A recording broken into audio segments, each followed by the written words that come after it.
আমি প্রথম অবস্থায় মাজার যন্ত্রণা, পায়ের যন্ত্রণা এবং এমন অবস্থায় উঠতে পারতাম না। শেষ পর্যন্ত আমি রাজশাহীতে প্রায় 7 থেকে 8টা ডাক্তার দেখিয়েছি। দেখানোর পরও কোনো আরাম পাইনি। আমি এখন স্যারের তত্ত্বাবধানে চিকিৎসা করে সম্পূর্ণরূপে সুস্থ আছি। স্বাগতম academy of physiotherapy pain and rehabilitation centre APPRC এর পক্ষ থেকে আমি ফিজিওথেরাপি চিকিৎসক ডাক্তার জয় কুমার শীল। আজকে আমাদের রাজশাহী মোহনপুর গার্লস ডিগ্রি কলেজের প্রভাষক স্যার সৈকত রঞ্জন দাস স্যার আমাদের এখানে কোমর ব্যথা অর্থাৎ PLID জনিত সমস্যা নিয়ে এসেছিলেন উনি আমাদের কাছে। তো আজকে উনি আমাদের এখান থেকে রিলিজ করব আমরা। উনি কতটা ভালো আছেন, কি কি অসুবিধা নিয়ে এসেছিলেন স্যার আমাদেরকে একটু বলুন।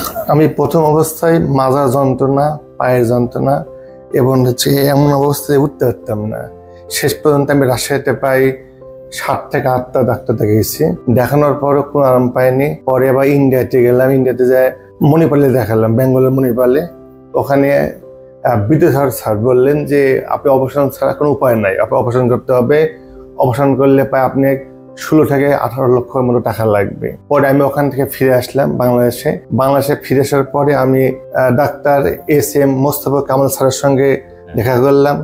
দেখার পর উনি বললেন যে আপনি কোনো অপারেশন করা লাগবে না এবং আপনি যদি আমার কাছে চিকিৎসা যদি নেন তাহলে সম্পূর্ণ রূপে সুস্থ হয়ে যাবেন। এর মধ্যে আমি আবার ঢাকায় শাহ আলম স্যারকে দেখাইছি। কিন্তু শাহ আলম স্যারকেও দেখালাম, ফোন দিলাম শাহ আলম স্যারকে। শাহ আলম স্যার সরাসরি ফোনে কথা বললো আমার সঙ্গে। উনি বললো সমস্যা নাই, আপনি আসেন, আপনি ট্রিটমেন্ট দেবো। কিন্তু আমি SM মোস্তফা কামাল স্যারের কথার উপর ভিত্তি করে আমি প্রায় 21 দিন এখানে ফিজিওথেরাপি নিলাম এবং শক নিলাম।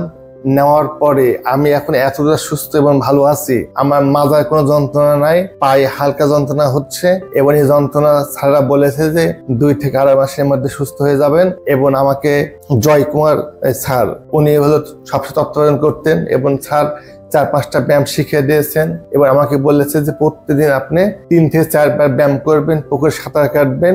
এবং আমি এখন স্যারের তত্ত্বাবধানে চিকিৎসা করে সম্পূর্ণরূপে সুস্থ আছি এবং স্যারের এত ভালো মানুষ, স্যারের আচার ব্যবহার থেকে শুরু করে এখানে যারা সহকর্মী যারা আছেন তাদের ব্যবহার অত্যন্ত সুন্দর এবং আমার পক্ষ থেকে এবং তাদেরকে আমি ধন্যবাদ জানাই।